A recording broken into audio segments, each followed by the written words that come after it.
दादाजी ने ताकि तुम पूरी जिंदगी एक रिच सेकंड जनरेशन बने रहो, तुम्हारे लिए एक खूबसूरत सीईओ वाइफ ढूंढ दी। सामने खड़ी गोरी, खूबसूरत, लंबी टांगों वाली मच्छियों बड़ी दीदी जैसी महिला को देखकर तुमने तुरंत उसे वार्निंग देने का फैसला किया। मैं तुमसे प्यार नहीं करता और तुम भी मुझसे प्यार मत करना। शादी के बाद हम दोनों अपनी अपनी लाइफ एंजॉय करेंगे, कोई किसी के काम में दखल नहीं देगा।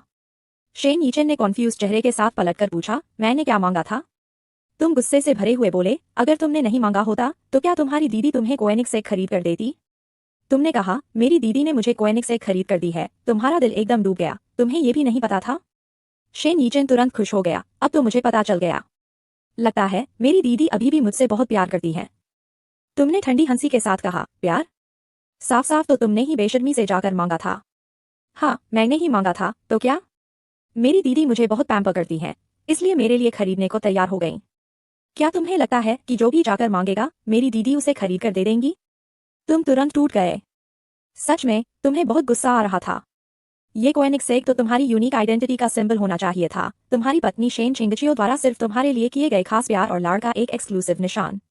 लेकिन अब शेन यीचन के पास भी वही कार है। तुम अब उसके लिए अकेले और खास नहीं रहे और उसके दिल में तुम्हारी पोजीशन को भी चैलेंज मिल गया। सबसे ज्यादा गुस्सा दिलाने वाली बात तो ये थी कि शेन यीचन उस वजह से इतना खुश हो रहा था। असल में शेन यीचन को कार से कोई खास मतलब नहीं था। उसे फिक्र इस बात से पड़ता था कि उसकी दीदी के दिल में उसकी क्या जगह है।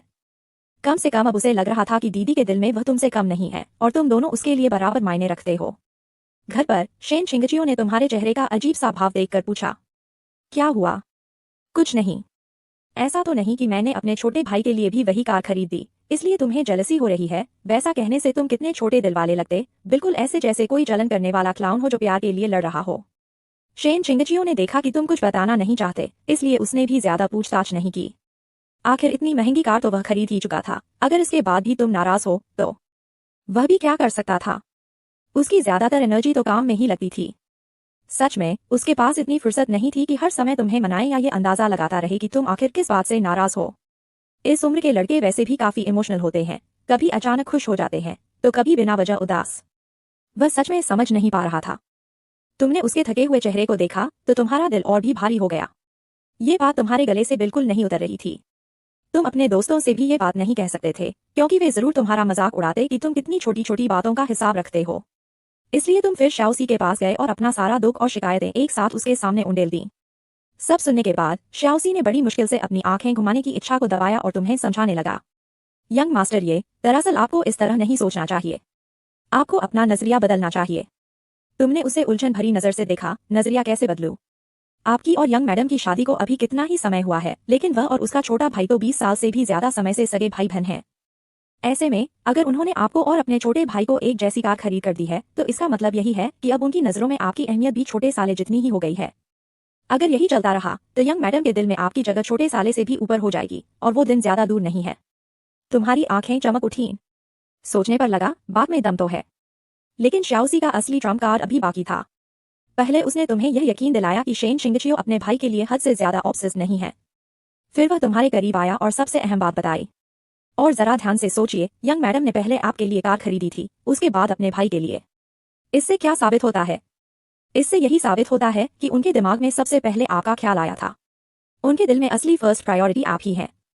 ये बात सुनते ही तुम्हें जैसे अचानक सब समझ आ गया। दिल पर छाए सारे काले बादल पल भर में छंट गए। सही तो है, सबसे पहले उन्हें मेरा ही ख्याल आया था। मैं ही उनकी फर्स्ट प्रायोरिटी हूँ। यह सोचते ही तुम्हारे चेहरे पर फिर से मुस्कान लौट आई। खुश होकर तुमने श्याओसी को एक मोटी टिप दे दी और बड़े मजे से घर वापस लौट गए। शेन चिंगचियो जब काम से घर लौटा तो उसने देखा कि तुम पूरे जोश में थे, इतने खुश कि मानो 200 किलो का बच्चा खुशी से उछल रहा हो। वह थोड़ा हैरान रह गया। सुबह जब वह घर से निकला था तब तुम्हारा चेहरा पूरी तरह उतरा हुआ था। अब अचानक इतनी खुशी कैसे? आखिर इस आदमी के साथ हुआ क्या था? तुम्हारा मूड अब बेहद अच्छा था, इसलिए तुमने तुरंत सोचना शुरू कर दिया कि शेन चिंगचियो को बदले में क्या गिफ्ट दिया जाए। क्या दूं? घर, कार, ज्वेलरी? बहुत सोच विचार के बाद आखिर तुम्हारी नजर एक अंगूठी पर जाकर रुकी। घर और कार की तो शेन चिंगचियो को कोई कमी नहीं थी। खरीद भी दी जाए तो शायद बस पड़ी पड़ी धूल ही खाएगी। लेकिन अंगूठी अलग बात थी। भले ही उसके पास पहले से बहुत सारी रिंग्स हों, पर करोड़ों की कीमत वाली अंगूठी उसके पास जरूर नहीं होगी। और सबसे अहम बात, जब भी वह उसे पहनेगा उसे तुम्हारी याद आएगी। और जब दूसरे लोग उसे देखेंगे तो जल भुन जाएंगे, ईर्ष्या से भर उठेंगे। सोचते ही तुमने तुरंत एक्शन लिया। तुमने फौरन बुल्गारी से संपर्क किया और शेन शिंगचियो के लिए एक unique 10 carat royal blue diamond ring custom make कराने का फैसला किया। उस हीरे का रहस्यमय नीला रंग बिल्कुल शेन शिंगचियो जैसा लगता था। देर रात तुम और शेन शिंगचियो साथ में एक प्यारा समय बिता रहे थे। तभी तकिए के पास रखा फोन अचानक बज उठा। शेन शिंगचियो ने हल्की धुंधली नजरों से स्क्रीन की ओर देखा और तुरंत सतर्क हो गया। कॉल सेक्रेटरी सुन की थी। इस वक्त फोन आना मतलब जरूर कोई बहुत जरूरी मामला हुआ था। वह फोन उठाने ही वाला था कि तुमने महसूस कर लिया कि उसका ध्यान भटक गया है, इसलिए तुमने जानबूझकर उसे अपनी ओर और ज्यादा ध्यान देने पर मजबूर करने की कोशिश की। शेन शिंगचियो तो एकदम बेबस हो गया। जब तुमने आखिरकार उसे छोड़ दिया तो फोन फिर से जिद की तरह बज उठा। शेन शिंगचियो ने कांपते हुए हाथों से कॉल उठाई। हेलो। उसकी आवाज बेहद नरम थी, जिसमें हल्की भारीपन और नाक से बोलने जैसी थकान साफ महसूस हो रही थी। फोन के दूसरी तरफ सेक्रेटरी सुन एक पल के लिए चौंक गई। प्रेसिडेंट शेन, आपको क्या हुआ? शेन शिंगचियो ने गहरी सांस ली और खुद को शांत दिखाने की कोशिश करते हुए पूछा, क्या हुआ? तब सेक्रेटरी सुन को अचानक अपने फोन करने का असली मकसद याद आया। उसकी आवाज तुरंत घबराहट से भर गई। प्रेसिडेंट शेन, शी चांगशन शूटिंग कर रहा था, तभी हार्नेस अचानक टूट गया। वह हवा में लटका हुआ शूट कर रहा था, तभी ऊपर से गिर पड़ा। अभी वह बेहोश है और होश में नहीं आया है। धड़ाम। यह खबर सुनते ही शेन शिंगचियो झटके से उठ बैठा। उसकी आवाज तक बदल गई। किस अस्पताल में है? सेक्रेटरी सुन ने अस्पताल का पता बताया और फिर जोड़ा, अभी इस खबर ने सोशल मीडिया पर तहलका मचा दिया है। सारे ट्रेंडिंग टॉपिक्स इसी से भरे हुए हैं। शेन शिंगचियो ने फोन रखते ही तुरंत पीआर डिपार्टमेंट को कॉल किया और आदेश दिया कि सभी लोग रात भर ओवरटाइम करें।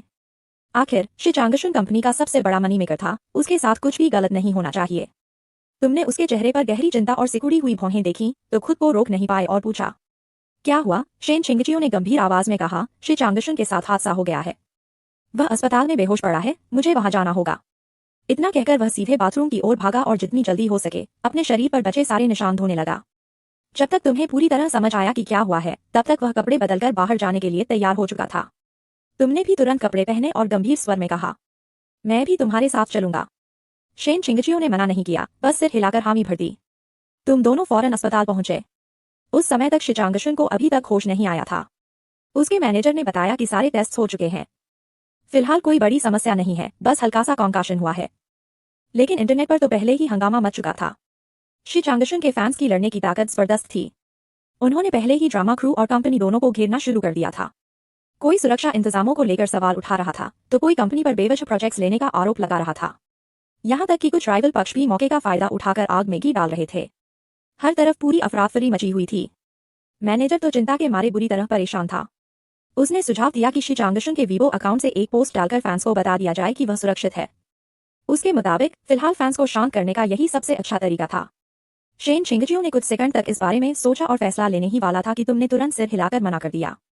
नहीं, ऐसा नहीं कर सकते। अगर बाद में फैंस को पता चल गया कि शी चांगशन अभी तक होश में ही नहीं आया था तो यह फैंस को धोखा देने जैसा होगा और तब वे अभी से भी ज्यादा गुस्सा हो जाएंगे। आखिर एक टॉप सेलिब्रिटी आखिरकार अपने फैंस के सहारे ही खड़ा रहता है। इस वक्त वे लोग सिर्फ दो ही काम कर सकते थे। पहला, शी चांगशन के होश में आने का इंतजार करना। दूसरा, पूरी ताकत लगाकर पब्लिक ओपिनियन और ऑनलाइन डिस्कशन को कंट्रोल करना। मैनेजर ने बेबसी से सिर हिला दिया। तभी एक जानी पहचानी आवाज सुनाई दी, शेन शिंगचियो दीदी, क्या आपने शी चीशेंग को देखा है? तुम एक पल के लिए ठिठक गए, तुम यहाँ कैसे? तभी तुम्हारा ध्यान गया कि कमरे में और भी लोग मौजूद थे।